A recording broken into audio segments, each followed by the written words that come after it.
Kali ini saya akan menjelaskan tentang sejarah singkat perjalanan Jenderal Ahmad Yani, dari bagaimana ia lahir sampai ia terbunuh dalam peristiwa G30S. Untuk lebih lengkapnya, silahkan tonton video ini. Selamat menyaksikan. Pada tanggal 19 Juni 1922, Ahmad Yani lahir di Purworejo, Jawa Tengah. Keluarga Ahmad Yani bekerja di sebuah pabrik gula milik seorang Belanda. Ahmad Yani dan keluarganya pindah ke Batavia pada tahun 1927 karena pekerjaan ayahnya. Di sana ia bersekolah dasar dan menengah.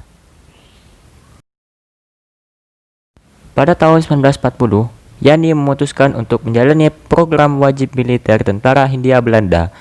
Dia mempelajari topografi militer di Malang, Jawa Timur. Pada tahun 1942, saat Jepang datang ke Indonesia, pendidikan Yani terganggu karena penjajahan berpindah dari tangan Belanda ke Jepang. Oleh karena itu, Yani memutuskan bergabung dengan organisasi militer Jepang, yaitu Pembela Tanah Air atau PETA. Ada beberapa negara seperti Belanda, Inggris, dan lain-lain yang mencoba merebut kedaulatan Republik Indonesia. Masyarakat Indonesia tidak membiarkan hal itu begitu saja. Semua orang berusaha untuk mempertahankan Republik Indonesia, salah satunya Ahmad Yani. Ia membuat suatu batalion di Magelang untuk menghadapi tentara Inggris di sana. Dan Yani pun berhasil menghancurkan tentara Inggris di sana. Tidak berhenti di situ, Yani juga berhasil mempertahankan Magelang ketika Belanda kembali berusaha merebut Indonesia. Karena hal itu, ia mendapat julukan sebagai Juru Selamat Magelang. Pada tahun 1948 sampai 1949, Belanda kembali menyerang Indonesia dan peristiwa ini dikenal dengan agresi militer Belanda II. Ahmad Yani sebagai pasukan TNI ikut berperang melawan Belanda secara sembunyi-sembunyi atau gerilya. Hal itu bertujuan untuk mengalihkan konsentrasi Belanda agar pasukan Kolonel Bambang Sugeng dan Letkol Suharto berhasil menyerang Belanda.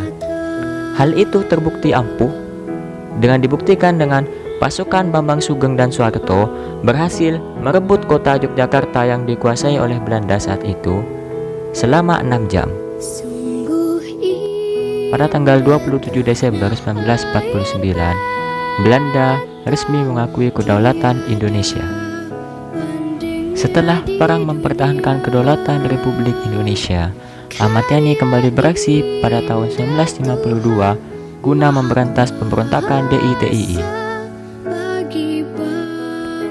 DITII merupakan sebuah pemberontakan yang dimulai di Jawa Barat oleh Kartosuwiryo dengan tujuan untuk mendirikan negara Islam Indonesia. Pemberontakan ini termasuk pemberontakan yang cukup luas karena ada di beberapa wilayah di Indonesia seperti Jawa Barat, Jawa Tengah, Aceh, Sulawesi Selatan, dan lain-lain. Ahmad Yani diberi tugas untuk memberantas pemberontakan DITII di daerah Jawa Tengah. Ia membuat suatu pasukan khusus yang dinamakan Banteng Raider. Pasukan ini diberi pelatihan khusus sebelum terjun langsung ke medan pertempuran. Di bawah pimpinan Ahmad Yani, pemberontakan DITII di Jawa Tengah berhasil ditumpas dengan sangat baik oleh dia. Pada bulan Desember 1955, Ahmad Yani diberangkatkan ke Amerika Serikat dalam rangka belajar di Komando dan Staf Umum College Fort Leavenworth, Texas. Sekembalinya dari tugas belajar pada tahun 1956, Ahmad Yani dipindah tugaskan ke Markas Besar Angkatan Darat dan menjabat sebagai Asisten Logistik Kepala Staf Angkatan Darat, dan setelah itu diangkat menjadi Wakil Kepala Staf Angkatan Darat Urusan Organisasi dan Kepegawaian. Pada bulan Februari 1958 terjadi pemberontakan PRRI atau Pemerintah Revolusioner Republik Indonesia di Sumatera. Pemberontakan PRRI dilandasi karena pemerintah pusat dianggap terlalu mengistimewakan Pulau Jawa ketimbang pulau luar. Ah Nasution yang saat itu sebagai Kepala Staf Angkatan Darat mengutus Ahmad Yani guna memimpin pasukan untuk memberantas pemberontakan PRRI di Sumatera. Oleh karena itu, yakni mengeluarkan sebuah operasi yang dinamakan Operasi 17 Agustus guna memadamkan pemberontakan tersebut. Yani berhasil memberantas pemberontakan tersebut dengan menguasai Bukit Tinggi dan Padang. Ahmad Yani yang memiliki sikap loyal kepada atasan dan luwes dalam bergaul membuatnya banyak disenangi oleh orang-orang, termasuk salah satunya Soekarno.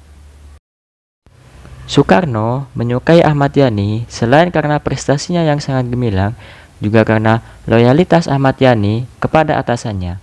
Oleh karena itu, pada tanggal 23 Juni 1962, Ahmad Yani ditunjuk oleh Soekarno menjadi Kepala Staf Angkatan Darat atau Menteri Panglima Angkatan Darat, menggantikan Aha Nasution. Setelah menjadi Menteri Panglima Angkatan Darat, hubungan Ahmad Yani dengan Soekarno sangat dekat sekali, bahkan ada rumor yang mengatakan bahwa apabila Soekarno sudah tidak menjadi presiden, maka Ahmad Yani lah yang akan menggantikan posisi tersebut. Pada tanggal 1 Oktober 1965, terjadi penculikan para jenderal yang dikenal dengan G30S. Ahmad Yani yang juga termasuk dalam daftar jenderal yang akan diculik tersebut, terbunuh pada hari itu dan dibuang ke lubang buaya. Jenazah Ahmad Yani baru ditemukan pada tanggal 4 Oktober 1965 bersamaan dengan beberapa jenderal lainnya di lubang tersebut. Di saat itu juga, Ahmad Yani mendapatkan gelar sebagai pahlawan revolusi dan pangkatnya dinaikkan menjadi jenderal. Sekian penjelasan dari saya. Mohon maaf apabila ada kesalahan. Saya kutip pernyataan dari Soekarno, bangsa yang besar adalah bangsa yang menghargai jasa para pahlawannya. Salam Jas Merah.